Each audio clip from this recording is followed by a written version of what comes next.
RSS வேலை திட்டத்தை பாரதிய ஜனதா கட்சி அச்சு பிசகாமல் நடைமுறைப்படுத்திக் கொண்டிருக்கிறது. ஆர்எஸ்எஸ் காரன் என்ன சொல்றானோ அனைத்து துறைகளிலும் ஆர்எஸ்எஸ் என்னென்னலாம் கொள்கை திட்டத்தை வைத்திருக்கிறானோ அதை அப்படியே நடைமுறைப்படுத்துகிறார். அப்படியான ஒன்றை திக சொல்லுவதை திமுக நடைமுறைப்படுத்திடுமா? சாத்தியமாகுமா? இங்க கொள்கை தலைமை கிடையாது, கட்சி தலைமை மட்டும்தான் இருக்கிறது. கட்சி தலைமை கொள்கை தலைமையாக இருந்து விட முடியாது. இரண்டும் வேறு வேறு. அவ கொள்கை அரசியலை முன்னிறுத்த வேண்டியது இருக்கிறது, கொள்கை அரசியலை வலுப்படுத்த வேண்டியது இருக்கிறது, கொள்கை அரசியலை முன்னெடுக்கக்கூடிய இயக்கங்களை முன்னகர்த்த வேண்டியிருக்கிறது. ஆக இங்கே மையப்படுத்தப்பட வேண்டியது என்பது கொள்கை சார்ந்த அரசியல், கட்சி சார்ந்த அரசியல் அல்ல.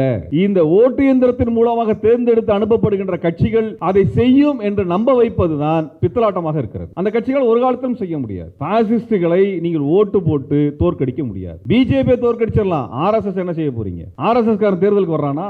ஆர்எஸ்எஸ் காரன் எப்படி தோற்கடிப்பீங்க? பிஜேபி இப்பொழுதுதான் சமீபத்தில் தான் அதிகாரத்தில் வந்து முழுமையாக அதிகாரத்தை கைப்பற்றிருக்கிறது. ஆனால் ஆர்எஸ்எஸ் 100 ஆண்டுகளாக இயங்கிக் கொண்டிருக்கிறது. அதை எந்த தேர்தல் கட்சி வீழ்த்தியது? எந்த தேர்தல் கட்சி ஆர்எஸ்எஸ் எதிரி என்று அறிவித்திருக்கிறது? எந்த கட்சியும் கிடையாது. இன்றைக்கு வீதி வீதியாக கிராமமாக ஆர்எஸ்எஸ் காரன் சென்று கொண்டிருக்கின்றான். அவன் முழு நேர ஊழியனாக பங்கெடுத்துக் கொண்டிருக்கின்றான். ஆனால் நாம் என்ன செஞ்சுட்டு இருக்கிறோம்? திமுக எல்லாத்தையும் சரி செஞ்சு உட்கார்ந்துட்டு இருக்கிறோம். இன்றைய நிலைமை அதுதான். திமுக ஒரு காலத்தில் சரி செய்யாது. திமுக சமரசம் செய்து கொள்ளும். தனக்கு தேவையான அதிகாரத்தை தக்க வைத்துக் கொள்வதற்காக எந்தெந்த இடங்களில் சமரசம் செய்து கொள்ள வேண்டுமோ அந்த இடத்துல சமரசம் செய்து கொள்ள வேண்டும், கொள்ளும்.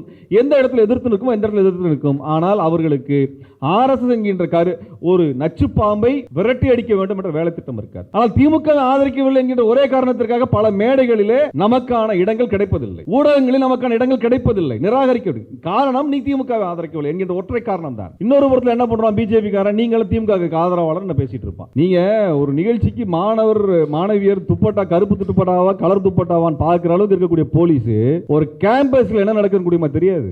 எல்லாருக்கும் வெளிப்படையா தெரியும். எல்லா யூனிவர்சிட்டி கேம்பஸுக்கும் இன்டெலிஜென்ஸ் இருக்கா இல்லையா? தமிழ் திரையுலகம் இன்றைக்கு சமகால அரசியலை, சமகால சிக்கலை, மக்களினுடைய கொந்தளிப்பை அரசியலாக திரைப்படத்தின் மூலமாக வெளிப்படுத்திக் கொண்டே இருக்கிறது. நமக்கு இருக்கக்கூடிய பெரும் நம்பிக்கை தமிழ் திரையுலகம் தான், நமது படைப்பாளிகள் தான். சமீபத்தில் வந்திருக்கூடிய விடுதலை திரைப்படம் வந்த உடனடி அன்னைக்கே ஒரு ரிவ்யூ போடுறாங்க, பேசிக்கிட்டே இருக்கிறாங்க அப்படின்னு. கம்யூனிஸ்ட் கட்சினா பேசாம என்ன பண்ணும்? அது மோடி நம்ம பேசவே கூடாதுங்கிறாரு, நம்ம போலீஸ் பேசவே கூடாதுன்னு சொல்லுது. அப்படிப்பட்ட உலகத்தில் நம்ம பேசிட்டே தான் இருக்கணும். அந்த அரசியலை நாம் தொடர்ச்சியாக பேசிக்கொண்டே தான் இருக்க வேண்டும். உடனே வெற்றிமாறனுக்கு எதிராக அர்ஜுன் சம்பத் அது ஒரு ஃப்ராடு. அது 97 அன்றைக்கு கலைஞர் கோயம்புத்தூர் கலவரத்தில் பண்ண சேட்டையில் 19 இஸ்லாமியர்கள் படுகொலை செய்யப்பட்டார்கள். இவருடைய கலவரத்தினால தான், இவர் செஞ்ச வேலை தான். அன்னைக்கே பிடிச்ச உள்ளதுக்கு போட்டிருந்தாங்கன்னா இவ்வளவு பிரச்சனை கிடையாது. அந்த கொசு அன்னைக்கு அடிச்சிருக்கணும். இன்றைக்கு இத்தனை டெங்கு பரப்பிட்டு இருக்குது. பிஜேபி கார ஆட்சிக்கு வந்தவுடன், மோடி ஆட்சிக்கு வந்தவுடன் அவர்கள் செய்த முதல் வேலை திரைப்பட கல்லூரியினுடைய முதல்வரை மாற்றியதுதான். அவனுக்கு பிடிச்ச ஒரு சங்கியை கொண்டு வந்து உட்கார வச்சானுங்க. அதுக்கு எதிராக அந்த திரைப்பட கல்லூரியில் நடந்த ஒரு பெரும் போராட்டம் தான் முதல் போராட்டமாக, மோடிக்கு எதிரான போராட்டமாக இருந்தது. ஆக அந்த பாசிஸ்ட் என்று சொல்லுகின்ற நம்ம ஊர்ல சங்கிகள், இவர்களுக்கு தெளிவாக தெரிந்திருக்கிறது எங்க கை வைத்தால் தங்கள் அரசியலை வெளிப்படுத்த முடியும் என்பதை அவர் தெரிந்து வைத்திருக்கிறார்கள். அதனாலதான் அவன் நேரா சினிமா மேல கை வச்சான். நேரடியாக சினிமா மீது கை வைக்கிறதுக்கு முன்னாடி திரைப்பட கல்லூரியின் மீது கை வைக்கிறாங்க. கல்வி கொள்கையில கை வைத்திருக்கிறார்கள். கல்வி கூடங்களுக்கு செல்லுகின்ற நிதியை நிறுத்தி இருக்கிறார்கள். இப்படி தொடர்ச்சியாக கல்வியின் மீது அவன் கை வைப்பதற்கான காரணம் அடுத்த தலைமுறை தனக்கு சாதகமான தலைமுறையாக வர வேண்டும் என்பதில் தெளிவாக இருக்கிறார். முதல் கட்டமாக இந்த பாடல் மிக அற்புதமாக இருந்தது. இந்த பாடலுடைய சிறப்பு என்பது இன்றைய தலைமுறையை ஈர்க்கக்கூடிய வகையில், அவர்களுக்கு எளிய வகையில் இந்த அரசியலை கொண்டு செல்லக்கூடிய வகையிலும், அவர்களுக்கு உற்சாகத்தை கொடுக்கக்கூடிய வகையிலும். பொதுவாக நம்ம மாற்று அரசியல் இருக்கக்கூடிய தோழர்களுடைய கலை இலக்கிய படைப்பினாலே வெளியில் இருக்கிறவங்க கொஞ்சம் வேறு மாதிரி தான் பார்ப்பாங்க. ஆனால் இந்த தலைமுறைக்கு ஒத்துப்போகக்கூடிய வகையிலே, அவர்கள் ரசிக்கக்கூடிய வகையிலே ஒரு இசையை இந்த அரங்கிலே அவர்கள் நம்ம இடத்துல பாடி காட்டினார்கள். ஒளித்தகடில் இன்னும் சிறப்பானதாக இருக்கும் நான் நம்புகின்றேன். கலை இலக்கிய தளம் ஒரு அரசியல் இயக்கத்திற்கு மிக முக்கியமானது. கலை இலக்கிய தளம் இல்லாமல் பண்பாட்டு தளம் என்பது ஒரு மாற்று அரசியல் நோக்கி நகர்ந்துறாது. ரஷ்ய புரட்சி திடீர்னு வரல, லெனினால திடீர்னு புரட்சியெல்லாம் செஞ்சிருக்க முடியாது. 100 ஆண்டுகளாக ரஷ்ய சமூகத்திற்குள்ளாக டால்ஸ்டாய் போன்றவர்கள், டாஸ்டோயெவ்ஸ்கி போன்ற எழுத்தாளர்கள், இவர்கள் கொண்டு வந்த அந்த கலை இலக்கிய படைப்பினூடாக வெளிப்படுத்திய அந்த மாற்றங்களினுடைய விளைவாக அங்கே ஒரு மாபெரும் புரட்சி, மக்கள் புரட்சி என்பது சாத்தியமானது. தமிழ்நாட்டிலும் திராவிட இயக்கம் தொடர்ச்சியாக கலை இலக்கியங்களை மக்கள் மன்றத்தில் தனது கருத்துக்களை சொல்லுவதற்காக எடுத்து சென்று மக்களிடத்தில் அந்த கருத்துக்களை எளிய வகையிலே அவர்கள் கொண்டு சென்றார்கள். எம்.ஆர். ராதா அவர்களை நாம் பார்க்கின்றோம். எம்.ஆர். ராதா அவர்களுடைய அந்த வசனங்கள் இன்றைக்கும் நம்மால் கொண்டாடப்படக்கூடிய வசனங்கள். சிந்தனை தெரிப்புகளாக எளிய மக்களை கவர்கின்ற வகையிலே, அரசியல் படுத்துகின்ற வகையிலே கலை இலக்கிய வடிவங்களில் அந்த அரசியல் வெளிப்படும் பொழுது அந்த அரசியலை மக்கள் அரவணைக்கிறார்கள், அந்த அரசியலுக்கு தம்மை ஒப்புக் கொடுக்கிறார்கள். அங்கே ஒரு பெரும் மாற்றம் என்பது நிகழ்கிறது. அப்போ கலை இலக்கிய வடிவங்கள் இல்லாமல் அரசியல் மாற்றம் என்பது ஒரு காலத்திலும் சாத்தியமில்லை. அப்போ கலை இலக்கிய தளத்தை மாற்று அரசியல் சிந்தனை கொண்டவர்கள் கைப்பற்றினால் மட்டும்தான் நம்மால் சமூகத்தில் மாற்றத்தை கொண்டு வர முடியும். பிஜேபிக்காரன் ஆட்சிக்கு வந்தவுடன், மோடி ஆட்சிக்கு வந்தவுடன் அவர்கள் செய்த முதல் வேலை திரைப்பட கல்லூரியினுடைய முதல்வரை மாற்றியது தான். அவனுக்கு பிடிச்ச ஒரு சங்கியை கொண்டு வந்து உட்கார வச்சானுங்க. அதுக்கு எதிராக அந்த திரைப்பட கல்லூரியில் நடந்த ஒரு பெரும் போராட்டம் தான் முதல் போராட்டமாக, மோடிக்கு எதிரான போராட்டமாக இருந்தது. ஆக அந்த ஃபாசிஸ்ட் என்று சொல்லுகின்ற நம்ம ஊரில் சங்கிகள், இவர்களுக்கு தெளிவாக தெரிந்திருக்கிறது எங்கே கை வைத்தால் தங்கள் அரசியலை வெளிப்படுத்த முடியும் என்பதை அவர் தெரிந்து வைத்திருக்கிறார்கள். அதனால தான் அவன் நேராக சினிமா மேலே கை வச்சான். நேரடியாக சினிமா மீது கை வைக்கிறதுக்கு முன்னாடி திரைப்பட கல்லூரியின் மீது கை வைக்கிறான். அவன் தொடர்ச்சியாக இயங்கிய இடங்கள் கல்விக்கூடங்கள் தான். திரைப்பட கல்லூரிகளை கை வைத்தார்கள், JNUவில் ஜவஹர்லால் நேரு பல்கலைக்கழகத்தில் கை வைத்தார்கள், கல்விக் கொள்கைகளை கை வைத்திருக்கிறார்கள், கல்விக்கூடங்களுக்கு செல்லுகின்ற நிதியை நிறுத்தியிருக்கிறார்கள். இப்படி தொடர்ச்சியாக கல்வியின் மீது அவன் கை வைப்பதற்கான காரணம் அடுத்த தலைமுறை தனக்கு சாதகமான தலைமுறையாக வர வேண்டும் என்பதில் தெளிவாக இருக்கிறார்கள். அப்போ அடுத்த தலைமுறையை நோக்கி தான் அவன் வேலை செய்கிறான். ஹிட்லரிடம் பேசிய பொழுது ஹிட்லர் ஒன்று சொன்னான், நான் இன்றைக்கு இளைஞர்களாக இருக்கக்கூடியவர்களுக்கு நான் அரசியல் பேசவில்லை, அவன் நாஜியாக மாற வேண்டும் என்று நான் நினைக்கவில்லை, எதிர்பார்க்கவில்லை. ஆனால் இன்றைக்கு பள்ளிக்கூடத்தில் இருக்கிறான் பார், அவன் நாளைக்கு இளைஞனாக மாறும் பொழுது அவன் எனக்கு கருத்தை ஏற்றுக்கொண்டு வந்து நிற்க வேண்டும் என்று நான் நினைத்தான். அப்படியாக அவன் இயங்கிய காரணத்தினால தான் ஜெர்மனியினுடைய நாஜி படையிலே கோடிக்கணக்கான இராணுவ வீரர்களை அவனால் குவிக்க முடிந்தது. ஜெர்மன் இராணுவம் படையெடுத்து சென்ற பொழுது,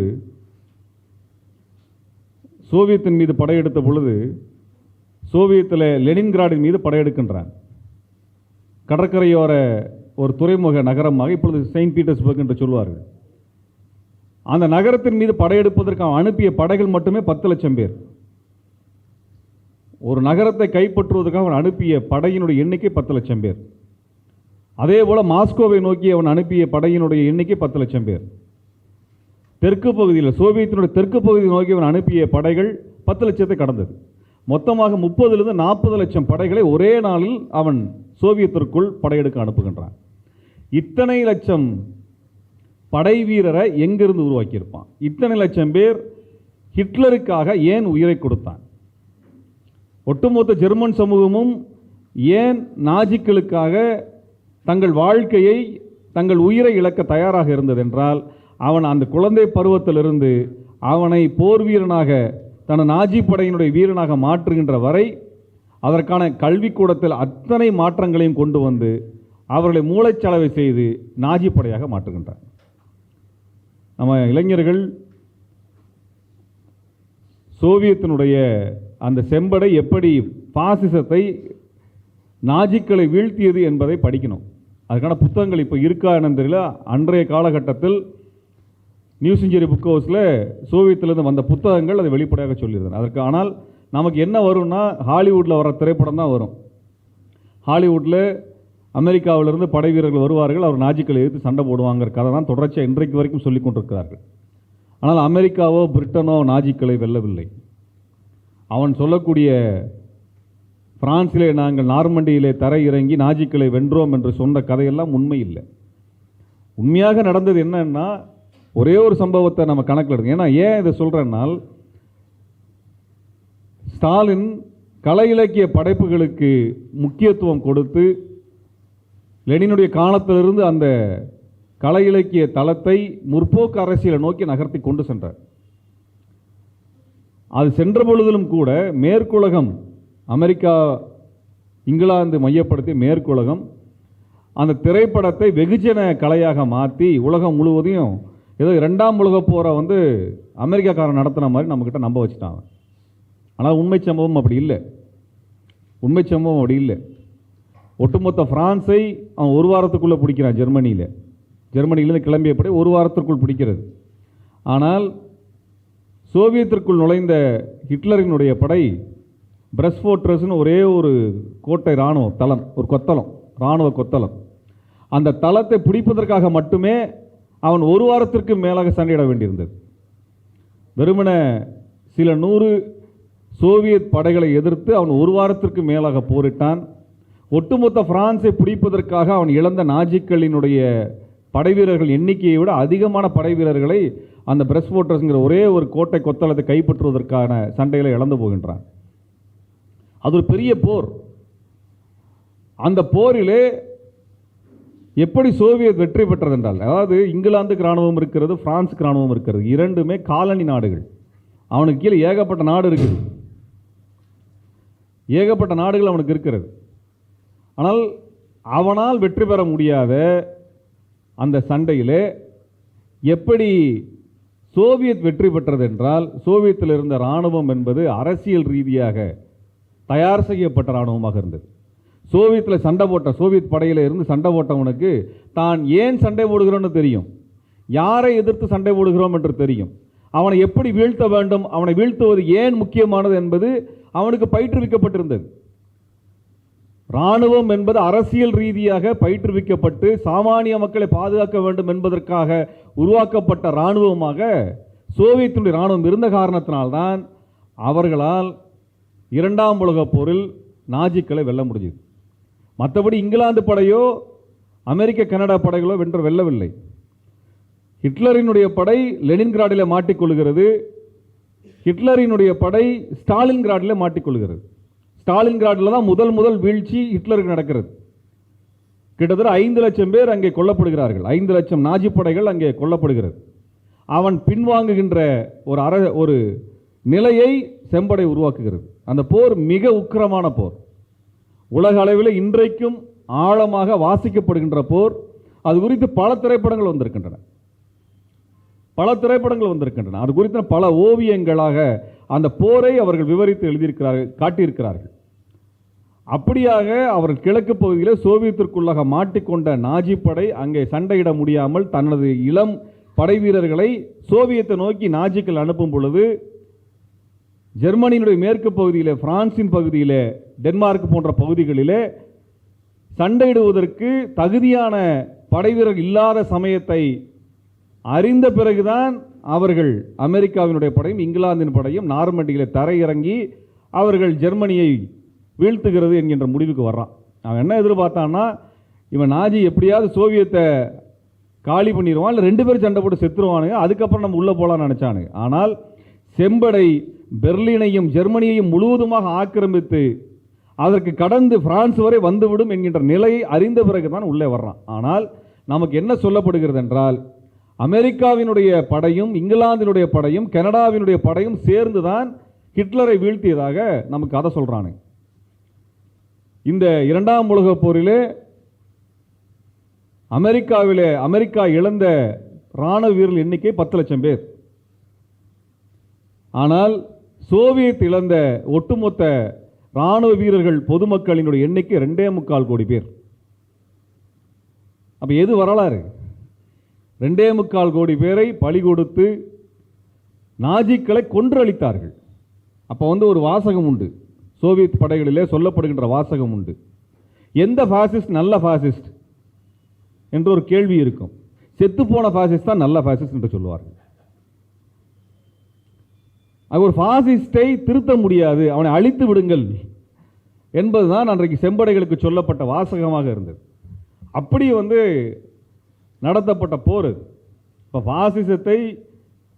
பாசிஸ்டுகளுக்கு ஏன் செம்படைகளை கண்டால், சிவப்பு சட்டைக்காரர்களை கண்டால் அச்சம் வருகிறது என்றால் அதுக்கிட்ட ஒரு வரலாறு இருக்கிறது.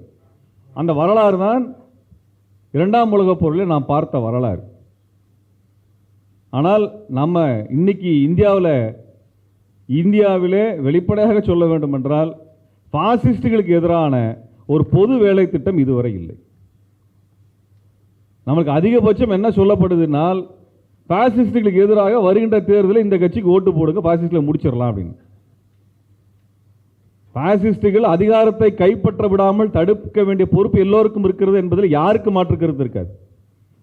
நம்ம யாருக்கு அதில் மாற்று கருத்து இல்லை.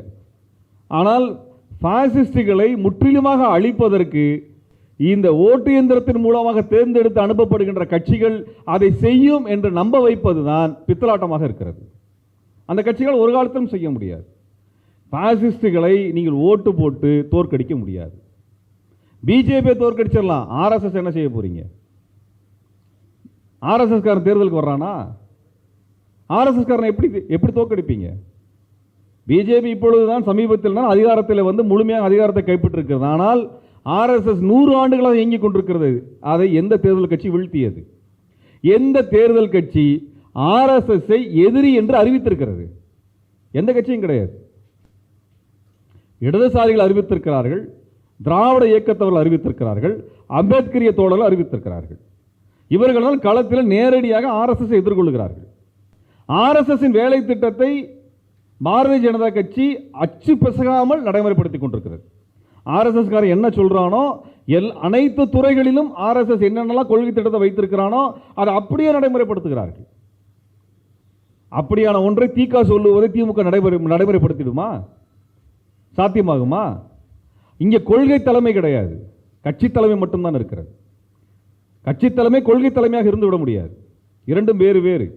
அப்ப கொள்கை அரசியலை முன்னிறுத்த வேண்டியது இருக்கிறது, கொள்கை அரசியலை வலுப்படுத்த வேண்டியது இருக்கிறது, கொள்கை அரசியலை முன்னெடுக்கக்கூடிய இயக்கங்களை முன்னகர்த்த வேண்டியிருக்கிறது. ஆக இங்கே மையப்படுத்தப்பட வேண்டியது என்பது கொள்கை சார்ந்த அரசியல், கட்சி சார்ந்த அரசியல் அல்ல.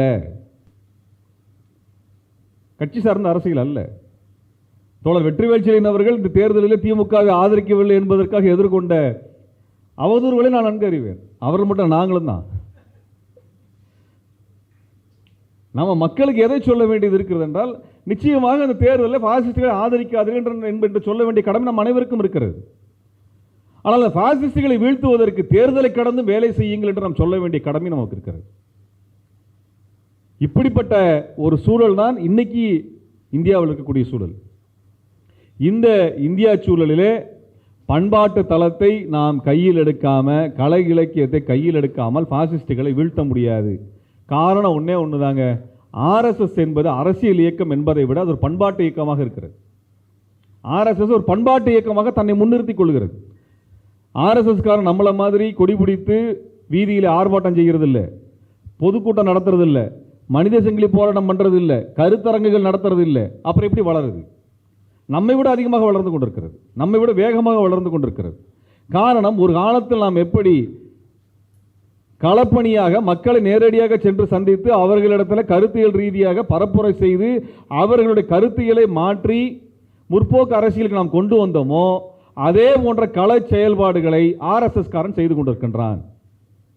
இன்றைக்கு வீதி வீதியாக கிராமம் கிராமமாக ஆர்எஸ்எஸ் காரன் சென்று கொண்டிருக்கின்றான்.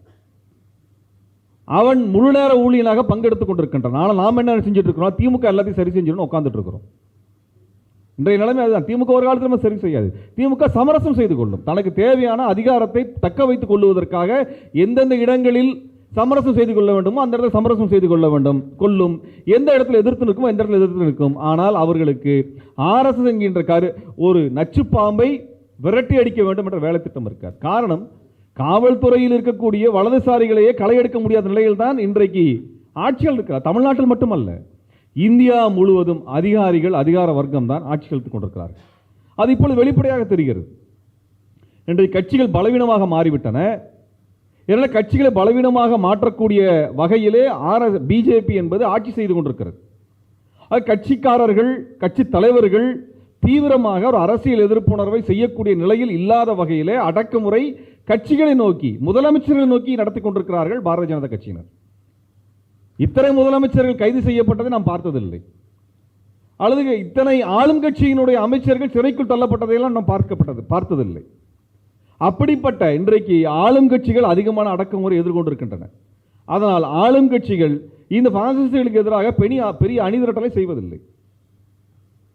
அப்ப பெரிய கட்சிகளை நீங்கள் நம்பிக்கொண்டிருந்தீர்கள் என்றால், அவர்களது வேலை திட்டம் தான் நமது வேலை திட்டம் என்று நினைத்துக் கொண்டிருந்தீர்கள் என்றால், ஒரு காலத்திலும் நம்மால் பாரதிய ஜனதா கட்சியை, ஆர்எஸ்எஸ்ஐ வீழ்த்த முடியாது, விரட்ட முடியாது. இது நாம் திரும்ப திரும்ப பேச வேண்டிய அரங்கு இருக்கிறது, தேவை இருக்கிறது. இன்றைக்கு நாம் திமுகவை ஆதரிக்கவில்லை. நாம் பாரதிய ஜனதா கட்சியும் ஆர்எஸ்எஸ் துணிந்து எதிர்த்து நிற்கிறோம், களத்தில் எதிர்த்து நிற்கிறோம். அவர்களது ரவுடிகளை நேருக்கு நேராக எதிர்கொண்டு இருக்கின்றோம். ஆனால் திமுக ஆதரிக்கவில்லை என்கின்ற ஒரே காரணத்திற்காக பல மேடைகளிலே நமக்கான இடங்கள் கிடைப்பதில்லை, ஊடகங்களில் நமக்கான இடங்கள் கிடைப்பதில்லை, நிராகரிக்க காரணம் நீ திமுக ஆதரிக்கவில்லை என்கின்ற ஒற்றை காரணம் தான். இன்னொரு புறத்தில் என்ன பண்றான் பிஜேபி காரன், நீங்களும் திமுக ஆதரவாளர் பேசிட்டு இருப்பான். அப்ப இந்த பக்கமும் இதான் நிலைமை, அந்த பக்கமும் அதான் நிலைமை. நீங்க எந்த சமயத்திலும் ஆளுங்கட்சி குறை சொல்லிடக்கூடாது, அப்படியே பாதுகாத்து வச்சிருக்கணும். ஆனால் அவர்கள் இங்கே கூட்டம் நடத்துவதிலிருந்து போராட்டம் நடத்துவதிலிருந்து நமக்கு எதுவும் அனுமதி கொடுக்கறது இல்லை. காரணம் கட்சிக்கு தெரியாது, அது திமுக சொல்லி தான் அந்த கூட்டம் தடை செய்யப்பட்டது என்றல்ல, திமுக தெரியவே தெரியாது. ஆனால் காவல்துறை அதை செய்யும், உளவுத்துறை அதை செய்யும். ஆனால் காவல்துறையும் உளவுத்துறையும் கேள்வி கேட்கக்கூடிய இடத்தில் ஆளுங்கட்சி இருக்காது, அது இயங்குவதும் இல்லை, இயங்குறதும் இல்லை. இதுல மோசமான விஷயம் என்னன்னா, பிஜேபிக்கு எதிரான கூட்டம் போட்டாலே அனுமதி கிடைக்கிறது இல்லை. இதான் நிலைமை இன்னைக்கு. பிஜேபிக்கு எதிரான கூட்டம் போட்டாலும் நமக்கு அனுமதி கிடைக்கிறது இல்லை. எத்தனை கூட்டங்கள் இந்த மாதிரி அனுமதி மறுக்கப்பட்டிருக்கிறது. இது ஆளுங்கட்சிக்கு தெரியுமா தெரியாதான் தெரியாது, அதை பற்றி அவர்கள் கவலைப்படுவதில்லை, அக்கறை கொள்வதில்லை. எனக்கு ஒரு ஆச்சரியமான விஷயம் என்னன்னா, இந்த இடத்துல கூட்டம் நடத்துவதாக தோழர் சொன்ன உடனே நிஜமாலுமே நமக்கு அரங்குகள்லாம் தர்றாங்களான்னு கேட்டேன் நான். ஏன்னா அரங்குகளில் கூட்டம் நடத்துகிற அந்த கல்ச்சர் இல்லாமல் போயிடுச்சு. எடப்பாடியார் காலத்திலிருந்து அரங்குக்கு கூட்டம் நடத்துறதுன்னா காவல்துறையிடம் அனுமதி வாங்கிட்டு தான் நடத்தணுங்கிற நிலைமை வந்துருச்சு. அப்படிலாம் முன்னாடி கிடையாது. பொதுக்கூட்டத்துக்கு ஏன்னா காவல்துறை அனுமதி வாங்குறதுனா என்னங்க அர்த்தம்? காவல்துறையில் சோசியாலஜி படித்தவங்க, மார்க்சிசம் படித்தவங்க, பொருளாதாரம் படித்த அதிக அறிஞர்கள்லாம் இருப்பாங்க. அவங்ககிட்ட போய் சார் நாங்கள் இதெல்லாம் பேச போகிறோம், நீங்கள் பார்த்து மார்க் போட்டு கொடுங்க, நாங்கள் பேசலாம் வேணாம்னு கேட்கறதுக்காக போகிறோம்? சொல்லுங்கள், இந்த வரலாறு நாங்கள் பேசலாமா என்று காவல்துறையில் இருக்கக்கூடிய பேராசிரியர்கள் யாராவது இருந்தாங்கன்னா, ஆய்வாளர்கள் இருந்து அவங்ககிட்ட அனுமதி கேட்க போகிறோம்? மைக்கு வச்சுக்கலாமா, ஸ்பீக்கர் வச்சுக்கலாமா, அதுக்கு இவ்வளோ சவுண்டு வச்சுக்கலாமா இல்லையான்னு கேட்கறது தான் போகிறோம். ஆனால் காவல்துறை எந்த அளவுக்கு போயிடுச்சு, நீங்கள் இந்த கருத்தை பேசலாமா, இந்த கருத்தை நீங்கள் விவாதிக்கலாமா, இந்த திரைப்படத்தை போடலாமா வேண்டாமா என்பதை முடிவு செய்யக்கூடிய வகையில் போயிடுச்சு. இதுக்கப்புறம் நம்ம சட்டை போடலாமா வேண்டாமா, எந்த சட்டை போடுறது அது வந்துருச்சு. கருப்பு துப்பட்டா போடலாமா வேணாமா நிலைமைக்கு வந்துருச்சு. தமிழ்நாடு காவல்துறை ஒன்று வேணால் செய்யலாம், எல்லா முடியும் கருப்பாக இருக்குது, எல்லாருக்கும் வெள்ளை டை அடின்னு சொல்லி நீங்கள் ஒரு திட்டத்தை கொண்டு வந்துட்டீங்கன்னா எல்லா காலேஜ் பசங்களும் வெள்ளை டை அடிச்சுட்டு வந்துடுவாங்க. இது என்ன கேலி கூத்துது, இது என்ன கேலி கூத்துது? கருப்பு கலர் துப்பட்டா போட்டால் அது எதிர்ப்பின் அடையாளம் பண்ணால் நீங்கள் என்ன அரசியலை இங்கே நடந்து கொண்டிருக்கிறது? ஆளுங்கட்சிக்கு இதை பற்றி தெரியல, அவங்களுக்கு இதை பற்றி கவலையே இல்லை. அவர்கள் நிலத்திலிருந்து ஒரு 10 அடி உயரத்தில் நடந்துட்டு இருக்கிறாங்க. அவங்க நம்மளும் நிலத்தில் நடந்து கொண்டு இருக்கின்றோம், அவங்க 10 அடி உயரத்தில் நடந்துட்டு இருக்காங்க, கீழே என்ன இருக்குன்னு தெரியாது அவங்களுக்கு.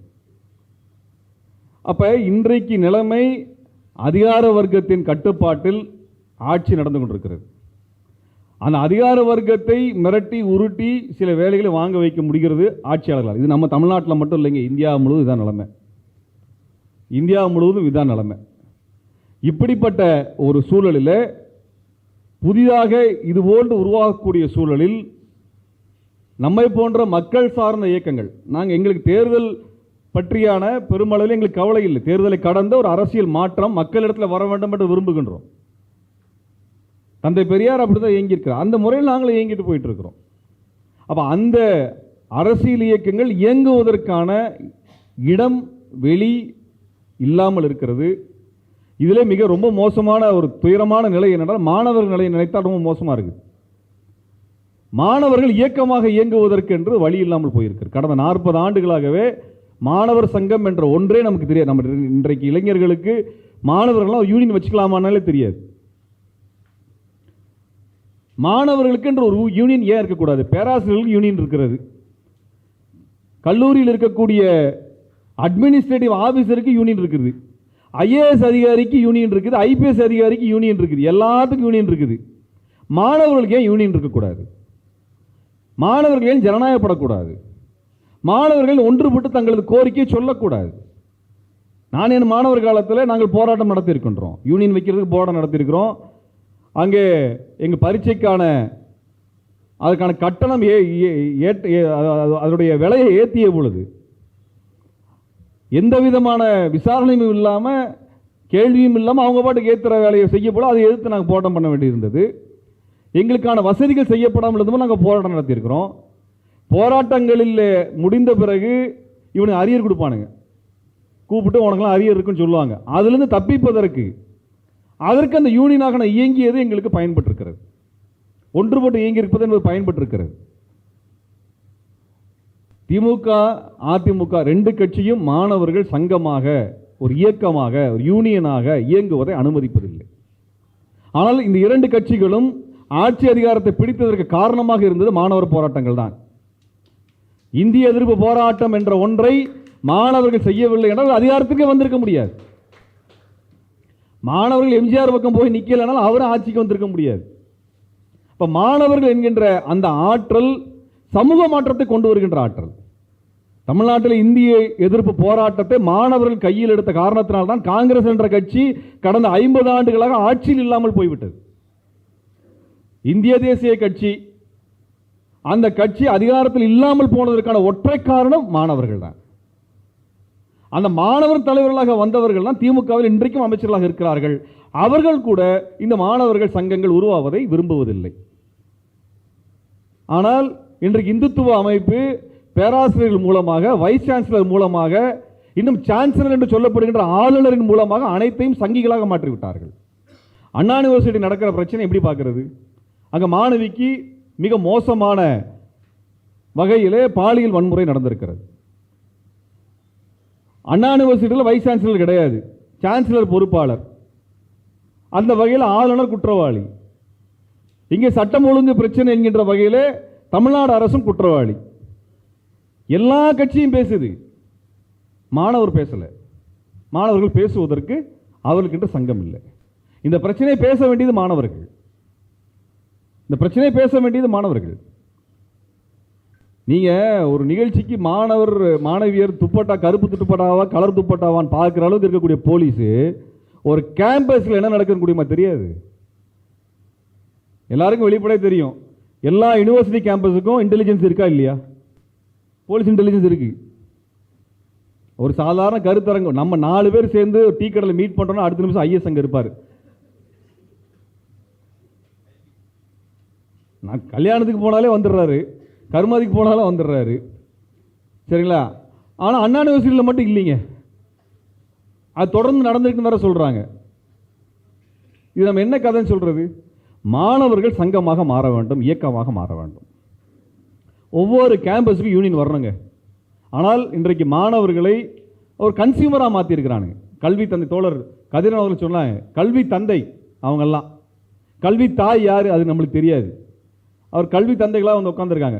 தோழர் சொன்னார், எல்லா அரசு உதவி பெறுகின்ற கல்லூரிகள் எல்லாம் அரசு சொல்லுகின்ற தொகையை விட பல மடங்கு அதிகமாக 1000 ரூபாய் வாங்குற இடத்துல 25,000 ரூபாய் வாங்கிட்டு இருக்கிறாங்க. இது குறித்து ஒரு பத்திரிகையாளர் சந்திப்பை நடத்த வேண்டும் என்று தோழர் சொன்னார். இப்படிப்பட்ட தகவலை கேட்டு நாங்கள் பத்திரிகையாளர் சந்திப்பை நடத்தினோம். எல்லா பத்திரிகையும் வந்தது, ஆனால் செய்தி வரவில்லை. ஏன்னா எல்லா செய்தியிலையும் என்ன பண்றாங்க, இந்த கல்லூரியில இந்த கோர்ஸ் இருக்கு, அட்மிஷனுக்கு வாங்கன்னு எல்லாரும் விளம்பரம் போட்டுட்டு இருக்கிறாங்க. எப்படி செய்தி நிறுவனம் இந்த செய்தியை வெளியிடும்? ஆமா, சேனல் நடத்துறவங்களே கல்வி தந்தை தான். மணல் தந்தை, கல்வி தந்தை, கல் தந்தை, ஏகப்பட்ட தந்தைகளாக இருக்கிறாங்க தமிழ்நாட்டில். அப்போ இப்படிப்பட்ட ஒரு சூழலில் இன்றைக்கு மாணவர்கள் அமைப்பாகாமல், மாணவர்கள் அரசியலை கையில் எடுக்காமல், மாணவர்கள் கலை இலக்கிய வடிவங்களை கையில் எடுக்காமல் எந்த மாற்றமும் சாத்தியமில்லை. தமிழ்நாட்டில் இருக்க நம்மளுக்கு ரொம்ப நம்பிக்கை அளிக்கக்கூடிய விஷயம் தமிழ் திரையுலகம் தான். தமிழ் இலக்கியம்லாம் அப்படிலாம் இல்லை. அதுங்க வேற ஏதோ உலகத்தில் வேற ஏதோ பிரச்சனை பற்றி பேசிட்டு இருக்காங்க. தமிழீழத்தில் 1.5 லட்சம் பேர் படுகொலை செய்யப்பட்டார்கள். அது குறித்து எத்தனை கவிதைகள், எத்தனை படைப்புகள் இங்கே வந்திருக்கின்றன? ஒன்றுமே வரல. இன்னொரு 100 வருஷம் கழித்து தமிழ் இலக்கியத்தை எடுத்து பார்த்தோம்னா ஈழத்தில் ஒரு இனப்படுகொலை நடந்த மாதிரி எந்த சூடமே இருக்காது. நம்ம தமிழ் இலக்கியத்தை பார்த்தோம்னா தமிழ் இலக்கியவாதிகள் அவ்வளோ பயந்தாங்கொழிங்க. தமிழ்நாட்டினுடைய எந்த பிரச்சனையை பற்றியும் பேசியதில்லை. ஸ்டெர்லைட்டில் நடந்த படுகொலை பற்றியும் பெருசாக கவிதையோ கதையோ வந்திருக்காது. மீனவனுடைய துயரத்தை பற்றி வந்திருக்காது. இங்கே நம்மளுக்கு அணு உலைக்கு எதிர்ப்பான ஒரு மிகப்பெரிய மக்கள் எழுச்சி போராட்டம் வந்திருக்காது. ஜல்லிக்கட்டு போராட்டம், இது எதுவுமே இலக்கிய பதிவாக இருக்காது. அவங்க வேற ஏதாவது கற்பனை உலகத்தில் கனவு உலகத்தில் இருக்கு. ஆனால் தமிழ் திரையுலகம் இன்றைக்கு சமகால அரசியலை, சமகால சிக்கலை, மக்களினுடைய கொந்தளிப்பை அரசியலாக திரைப்படத்தின் மூலமாக வெளிப்படுத்தி கொண்டே இருக்கிறது. நமக்கு இருக்கக்கூடிய பெரும் நம்பிக்கை தமிழ் திரையுலகம் தான், நமது படைப்பாளிகள் தான். 2 பேரும் ஆளுமைகள். நான் 2 பேரும் மிகப்பெரிய மரியாதை வைத்திருக்கின்றேன். தோழர் லெனின் பாரதி அவர்கள் திரைப்பட மொழியையே அது மாற்றினார். அவருடைய அந்த படைப்பு என்பது மிக முக்கியமான ஒரு படைப்பாக. இன்றைக்கு நம்ம இல்லைங்க கமர்ஷியல் சினிமா மட்டும்தான் நம்மளுக்கு தெரியும், அது மட்டும் நமக்கு அறிமுகமாக இருக்கிறது. ஆனால் ஒரு எளிய மக்களுக்கான திரைப்படத்தை எப்படி நாம் பார்க்க வேண்டும் அல்லது எப்படி அதுக்கான ஒரு அனுபவம் நமக்கு கிடைக்கும் என்பதை நமக்கு எடுத்து காட்டினார். தோழர் கௌதமராஜ் அவர்கள் சாதிய சிக்கல் குறித்தான நுணுக்கமாக எப்பவுமே ஒரு டைரக்டருக்கு ஒரு வாய்ப்பு கிடைக்குன்னா முதல் வாய்ப்பு மிக முக்கியமான வாய்ப்பாக இருக்கும். ஆனால் அந்த வாய்ப்பிலே சமூக பிரச்சனை குறித்து பேசுவதற்கு துணிச்சல் வேண்டும். அந்த படம் வெற்றி பெறுமா வெற்றி பெறாதா? ஏன்னா இன்னைக்கு ஒரு நல்ல படம் வந்த உடனே சங்கி பயலுக்கு என்ன பண்றானுங்க, வாட்ஸ்அப் குரூப்ல மொத்தமா செய்தி அனுப்பிட்டு இந்த படத்துக்கு எதிராக எழுதுன்றானுங்க, கபகபன்னு எல்லா இடத்துல எழுதுறானுங்க. நாலு யூடியூபர் அது குறித்து பேசுறான், அப்புறம் நம்மளும் படத்துக்கே போறதில்லை. திட்டமிட்டு நடக்கிறது, நல்ல திரைப்படங்களுக்கு நடந்து கொண்டே இருக்கிறது. இப்படிப்பட்ட இடத்தில் மக்களுக்கான திரைப்படத்தை இவர்கள் செய்து கொண்டிருக்கிறார்கள். ஒருத்தர் திரைப்பட இயக்குனர் ஆகணும்னா எவ்வளவு போராட்டம், எத்தனை ஆண்டு கால போராட்டம். அந்த போராட்டத்திலே அவருக்கு கிடைக்கக்கூடிய வாய்ப்பை இந்த மக்களுடைய பிரச்சனைகள் குறித்து பேசுவதற்கும் சமூகம் குறித்து பேசுவதற்கும் தனது படைப்பு திறனை பயன்படுத்தி ஒரு திரைப்படத்தை கொண்டு வராங்க. சமீபத்தில் வந்திருக்கூடிய விடுதலை திரைப்படம் வந்த உடனே உடனடி அன்னைக்கே ஒரு ரிவ்யூ போடுறாங்க, பேசிக்கிட்டே இருக்கிறாங்க அப்படின்னு. கம்யூனிஸ்ட் கட்சினா பேசாம என்ன பண்ணும்? அது மோடி நம்ம பேசவே கூடாதுங்கிறாரு, நம்ம போலீஸ் பேசவே கூடாதுன்னு சொல்லுது. அப்படிப்பட்ட உலகத்தில் நம்ம பேசிட்டே தான் இருக்கணும். அந்த அரசியலை நாம் தொடர்ச்சியாக பேசிக்கொண்டே தான் இருக்க வேண்டும். உடனே வெற்றிமாறனுக்கு எதிராக அர்ஜுன் சம்பத், அது ஒரு ஃப்ராடு. அது 97 அன்றைக்கு கலைஞர் கோயம்புத்தூர் கலவரத்தில் பண்ண சேட்டையில் 19 இஸ்லாமியர்கள் படுகொலை செய்யப்பட்டார்கள். இவருடைய கலவரத்தினால தான், இவர் செஞ்ச வேலை தான். அன்னைக்கே பிடிச்சி உள்ளதுக்கு போட்டிருந்தாங்கன்னா இவ்வளோ பிரச்சனை கிடையாது. அந்த கொசு அன்னைக்கு அடிச்சிருக்கணும். இன்றைக்கு இத்தனை டெங்குவை பரப்பிட்டு இருக்குது. நிஜமாக தாங்க. அங்கே கோயம்புத்தூரில் ஒரு மாணவி தொடர்ச்சியாக ஒரு ஆசிரியர்கள் தொந்தரவுக்கு உட்படுத்தப்பட்டு அந்த மாணவி தற்கொலை செய்து கொள்கிறாள். அதற்கு எதிராக பெரும் போராட்டம் நடந்து கொண்டிருக்கிறது. அது ஒரு இந்துத்துவ பள்ளி, அவன் பார்ப்பான். அந்த போராட்டத்தை கலைப்பதற்காக அர்ஜுன் சம்பத் வர்ற கார் கதவை திறந்து ஒரு இன்ஸ்பெக்டர். இதான் நிலைமை இன்னைக்கு, இதான் நிலைமை. இங்கே பெரும்பாக்கத்தில் RSS ட்ரைனிங் நடக்குதுன்னு ஒரு பெரியாரிய தோழர் போய் போலீஸ் ஸ்டேஷனில் கம்ப்ளைண்ட் பண்ணால் அந்த இன்ஸ்பெக்டர் 10 மணி நேரம் உட்கார வச்சுறாரு ஸ்டேஷன்லேயே. கம்ப்ளைண்ட் கொடுத்தவர் RSS காரணம் கிடையாது, RSS காரணம் கிடையாது. RSS போட்டிருக்க காக்கி ட்ரௌசர் கொஞ்சம் நீளமாகி காக்கி பேண்டா மாறிடுச்சுன்னு நினைக்கிறேன் நான். இதான் இன்னைக்கு நிலைமை. ஆனால் இந்த RSS இந்துத்துவாவை ஆதரிக்கக்கூடிய அந்த காவல்துறை அதிகாரி ஒரு சில பேர் அப்படி இருக்கிறாங்க. அவங்களுக்கு தெரியாது இவங்க எல்லாம் ஆட்சிக்கு வந்தால் இவங்கெல்லாம் இந்த கான்ஸ்டபிள் இந்த இன்ஸ்பெக்டர் வேலையோ DSP வேலையோ செய்ய முடியாது. அவங்க ஜாதி வேலை என்னோ அந்த வேலைக்கு அனுப்பிவிட்டுருவான், அந்த வேலைக்கு அனுப்பிவிட்டுருவான். இப்படிப்பட்ட ஒரு சூழல். இந்த சூழலில் நான் நிறைய இருக்குது, பேசுறதுக்கு நிறைய ஏகப்பட்ட விஷயங்கள் இருக்கிறது. நமக்கு இன்றைக்கு நம்பிக்கை அளிக்கக்கூடிய வகையில் இந்த இளைஞர்கள் வந்திருக்கிறார்கள். அவர்களது படைப்பு என்பது நம்பிக்கை கொடுப்பதாக இருக்கிறது. இந்த மாற்று படைப்பு, மாற்று கலை, மக்களுக்கான கலை என்பது மக்கள் மன்றத்தில் பெரும் அளவிலே கொண்டாடப்பட வேண்டும். அந்த வகையில் தோழர்களுக்கு எனது வாழ்த்துக்களை நான் தெரிவித்துக் கொள்கின்றேன். நம்மளது திரையுலகம், தமிழ் திரையுலகம் பாதுகாக்கப்பட வேண்டும். நல்ல திரைப்படம் வந்தால் தயவு செய்து உங்கள் நண்பர்களிடத்தில் சொல்லுவது மட்டுமல்ல, டிக்கெட்டு போட்டு வாங்கி கூட்டிகிட்டு போயிருங்க. நம்மால் போக மாட்டான், சரிங்களா? அவங்களை கூட்டிகிட்டு போங்க. நல்ல படைப்பாளிகள் பாதுகாக்கப்பட வேண்டும், ஆதரிக்கப்பட வேண்டும். இது ஒரு இயக்கமாக மாற்றப்பட வேண்டும். தமிழ்நாடு மட்டும்தான் இந்திய அளவில் இந்த பாசிசத்துக்கு எதிராக பல்வேறு முனைகளிலிருந்து தாக்குதலை நடத்தி கொண்டிருக்கிறது. அது சிவப்பாக, கருப்பாக, நீளமாக இந்த தாக்குதலை நடத்தி கொண்டிருக்கிறோம். இந்த அரசியலில் கலை இலக்கியம் என்பது நமது ஆயுதமாக இருக்கிறது. அந்த படைப்பாளிகளையும் அந்த தோழர்களையும் வாழ்த்துகின்ற இந்த தருணத்திலே இனிவரும் காலம் என்பது நாம் அனைவரும் ஒன்று திரண்டு மக்களுக்கான அரசியலை நாம் முன்னெடுப்போம். தோழர்களுக்கு வாழ்த்துக்கள். நன்றி.